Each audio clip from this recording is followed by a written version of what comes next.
पुष्पा 2 का क्लाइमेक्स में क्या हो गया भाई? वो बंदा कौन था, कहाँ से निकल आया? पुष्पा जापान किस लिए गया था? ट्रेलर में और भी कई सारे शॉट थे, उसे मूवी में क्यों नहीं दिखाया? जॉली रेड्डी को इसमें ज्यादा क्यों नहीं दिखाया? बोले तो इसका एंडिंग से लेकर पार्ट 3 में क्या होने वाला है, आज के इस वीडियो में उन सब के ऊपर अच्छे से हम बात करेंगे। पर उससे पहले भाई स्पॉइलर अलर्ट, जो कोई भी अभी तक पुष्पा 2 नहीं देखे हो वो इस वीडियो को बाद में देख लेना, पहले ये मूवी देख लो। मूवी अच्छा है और बाकी सब छोड़ो। इसमें अब अल्लू अर्जुन के परफॉर्मेंस देखकर भाई दंग रह जाओगे कि ये भाई साहब ये सब कर कैसे लेते हैं। बाकी फहद फासिल के बारे में तो आप सबको पता है, वो कभी निराश नहीं करते। इसमें जब जब पुष्पा और शेखावत के आमना सामना हो रहा था तो ऑडियंस पगला जा रहे थे भाई। तो अगर आप पुष्पा देखे हो तो डेफिनेटली आपको पुष्पा 2 देखना चाहिए। ये पार्ट 1 के मुकाबले मजा डबल देती है। बस गानों को इग्नोर कर देना, वो पार्ट 1 के आसपास भी नहीं है। बाकी जो लोग पुष्पा 2 देख चुके हो अब मजे लो भाई इस वीडियो का, इसे आप ही के लिए ही तो बनाया है।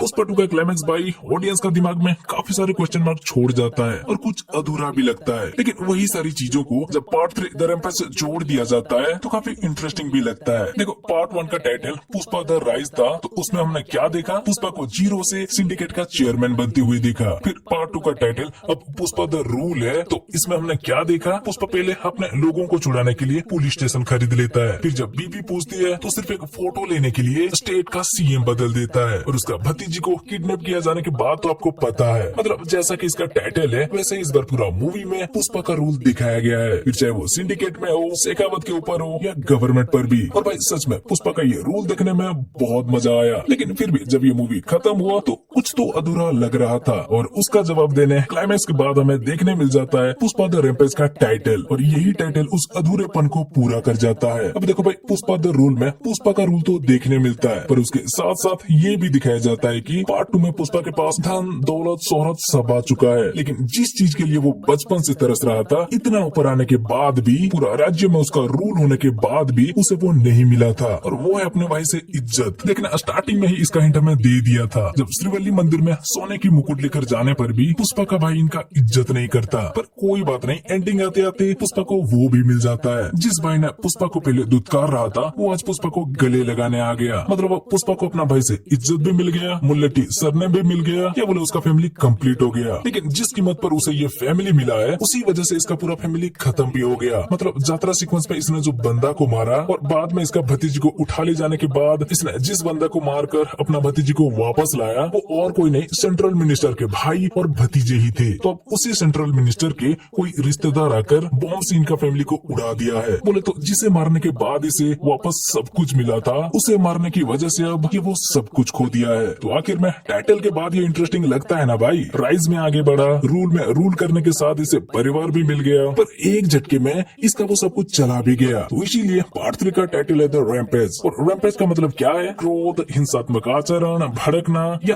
तहलका मचाना को रैम्पेज कहती है। और अब क्योंकि पुष्पा के फैमिली से कोई नहीं रहे, सब चले गए हैं, तो पार्ट 3 में हमें उसका तहलका मचाने वाले बदला देखने मिलेगा। और वो किस लेवल का होगा उसके बारे में हम सोच भी नहीं सकते, क्योंकि भले ही शेखावत अब चला गया हो लेकिन अभी भी पुष्पा के दुश्मन की कमी नहीं है, जिसमें से पहला है ये प्रताप रेड्डी जो एक सेंट्रल मिनिस्टर है। सिद्धप्पा को सीएम बनाने के लिए पुष्पा को इसी के पास जाना पड़ा था, और अब क्योंकि पुष्पा इसका भाई के साथ इसका भतीजा को भी मार दिया है तो पार्ट 3 में सबसे ज्यादा गुस्से में तो यही रहेगा। और सिद्धप्पा इसके बारे में बोल भी रहे थे कि प्रताप रेड्डी खदान से कोयले निकाल कर नहीं, उसे कब्रिस्तान बनाकर इतना बड़ा आदमी बना है। तो आगे ये जो कांड करेगा उसी एक्शन का रिएक्शन द रैम्पेज कहलाएगा। वैसे ये कांड तो कर चुका है ना, वो कौन है अभी तक नहीं बताया गया, लेकिन जैसे उसने पुष्पा के फैमिली को बॉम्ब से उड़ाया उसे देखकर लगता है वो भी प्रताप रेड्डी के साथ ही कोयले खदान में ही काम कर रहा था और वहाँ ब्लास्ट करता था, इसीलिए उसी स्टाइल में यहाँ पुष्पा का फैमिली को उड़ाया। तो वो शायद प्रताप रेड्डी का भाई हो सकता है, उसका बेटा हो सकता है, या पुष्पा इसका जिस भाई और उस भाई का बेटा को मारा उसी भाई के दूसरा बेटा भी हो सकता है। और इस कैरेक्टर को लेकर नानी के नाम सामने आ रहा था, पर वेट करके देखते हैं, वो भी धीरे धीरे पता चल जाएगा। नेक्स्ट मंगल श्रीनु और दक्षा अभी भी इनमें से एक सिंडिकेट का बदला और एक भाई का बदला के लिए तरस रही है। पार्ट 2 में ये कुछ कर नहीं पाए, लेकिन पार्ट 3 में कुछ तो जरूर करने की सोचेंगे, पर पुष्पा के हाथों मारे जाएंगे। फिर आगे नरसिम्हा रेड्डी जिसे हटाकर पुष्पा सिद्धप्पा को सीएम बनाया, वो भी पुष्पा के पीछे पड़ सकता है। और जॉली रेड्डी का तो हम सबको पता है। वैसे हमें लगता है ये पराई औरत को छेड़ने वाली हरकत पार्ट 2 में जॉली रेड्डी का होने वाला था, पर पार्ट 3 का भी चांस दिखा तो उस कैरेक्टर में प्रताप रेड्डी का भतीजा को डाल दिया और जॉली रेड्डी को पार्ट 2 में एक भी सीन नहीं दिया। पर ट्रेलर का ये शॉट शॉट याद है ना, जॉली रेड्डी का कुछ तो शूट किया गया था, पर उसे भी अब पार्ट 3 के लिए बचा के रखा है। तो वो हरामी मानुस भी पार्ट 3 में कुछ तो बड़ा करेगा। भाई देख रहे हो, पार्ट 3 में पुष्पा को दुश्मन की कमी नहीं है, वो बस उनको रप्पा रप्पा काट कर तहलका मचाते हुए दिखेगा। इसीलिए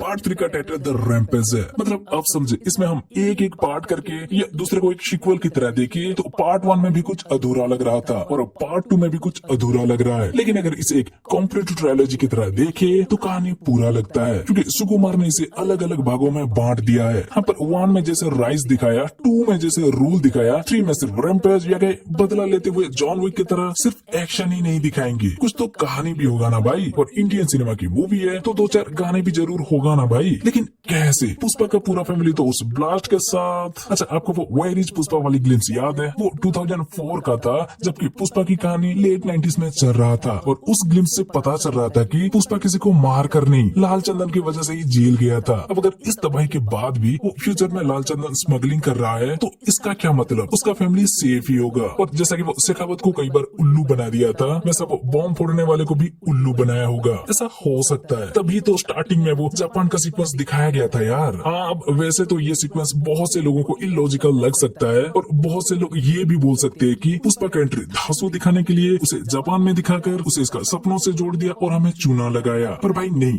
इसके पीछे भी एक बड़ी रीजन था। यहाँ देखना, पुष्पा खुद को सबका बॉस बोल रहा था और माल भेजने के बाद पैसा नहीं मिला तो वसूली करने गया है भी बोल रहा था। पर पुष्पा 2 में जितना दिखाया गया वो तो अभी तक हमीद को ही माल बेच रहा था। मतलब स्टार्टिंग में उसका माल को जो शेखावत पकड़ा वो पुष्पा चेन्नई में मुरुगन को भेज रहा था। फिर उसके बाद बीवी को दिया हुआ बात रखने के लिए पुष्पा जब सीएम बदलना चाहा तो उसे मुरुगन से भी बड़ा डीलर की जरूरत पड़ा, तो वो फिर हमीद के साथ डील करने गया, जहाँ से वो हेलीकॉप्टर भी लाया। मतलब पुष्पा 2 की एंडिंग तक पुष्पा जापान पहुंचा नहीं था और ना ही वो डायरेक्ट जापान माल भेजने लगा था। तो स्टार्टिंग में माल भेजने का पैसा लेने पुष्पा सीधा जापान कैसे पहुंच गया? भाई आपको केजीएफ के वो हेलीकॉप्टर सीन याद है और वो पॉप वाला मे आई कम इन मॉन्स्टर सीन? उन दोनों सीन में आनंद इंगल की कहानी सुनाते टाइम थोड़ा आगे चले गए थे। हाँ, तो इसमें भी समझ लो कुछ वैसा ही है। अभी तक वो जापान में सीधा माल भेज नहीं रहा, लेकिन इसके बाद वो हमीद से भी आगे डायरेक्ट जापान माल भेजेगा, जिसमें से किसी एक टाइम उसे वापस पैसा नहीं मिलेगा, तो वही वसूली करने पुष्पा जापान जाएगा। इसीलिए सिर्फ यही सीक्वेंस का नहीं, कुछ और आगे के सीक्वेंस का भी शॉर्ट में ट्रेलर में दिखाया गया है। जैसे कि उस पानी से गिरकर निकलने वाला सीन, जापानीज डीलर से पैसा लेने वाला सीन और जॉली रेड्डी का सीन भी, जो पार्ट 2 में अभी हुआ नहीं है लेकिन पार्ट 3 में आगे होने वाला है। मतलब हाँ, पार्ट 3 में भी हमें सिर्फ एक्शन के अलावा कुछ ड्रामा भी देखने मिलेगा, जहाँ पुष्पा लाल चंदन की स्मगलिंग नहीं छोड़ेगा, वो जेल भी जाएगा, उसे 8 बुलेट भी लगेगा, फिर वो जंगल में भी दिखेगा और जापान भी पहुंचेगा। पर भाई वो बॉम्ब ब्लास्ट के बाद, फैमिली हराने के बाद भी कैसे वो लाल चंदन की स्मगलिंग करेगा? और अगर वो बॉम्ब ब्लास्ट फेक भी था, अगर उसका फैमिली मेंबर से भी कोई नहीं मरा, फिर तो भाई टाइटल में जैसा ये द रैम्पेज देखने मिल रहा है, उस मोड में पुष्पा कभी आ नहीं पाएगा जब तक कि उसका फैमिली में से किसी को कुछ हो ना जाए। होगा यार, उसका भी कोई तरीका मेकर्स के पास जरूर होगा, जिसके बारे में क्या आगे वीडियो बना के हम चर्चा भी करेंगे। इसलिए अगर आपके पास कुछ थ्योरी है तो हमें कमेंट में बता देना। तो भैया यही था पुष्पा 2 का एंडिंग और पुष्पा 2 का फ्यूचर को लेकर एक वीडियो। अभी के लिए हमें जितना लगा सब बता दिया, बाकी आगे इसे लेकर और भी चर्चा करेंगे। पुष्पा 2 को हम फिर से देखेंगे, लेकिन अभी आप लोगों के लिए वीकेंड की वीडियो, वीकली अपडेट और रिव्यू पर काम करना है, इसीलिए इस वीडियो को यहीं खत्म करते हैं और उस वीडियो के बाद फिर से पुष्पा के टॉपिक पर वापस मिलते हैं। तो भाई अगर ये वीडियो अच्छी लगी हो तो वीडियो को लाइक करके अपने दोस्तों के साथ शेयर करो और चैनल को अभी तक सब्सक्राइब नहीं किए हो तो भाई सब्सक्राइब कर लो। चलो फिर मिलते हैं अगले वीडियो में। बाय।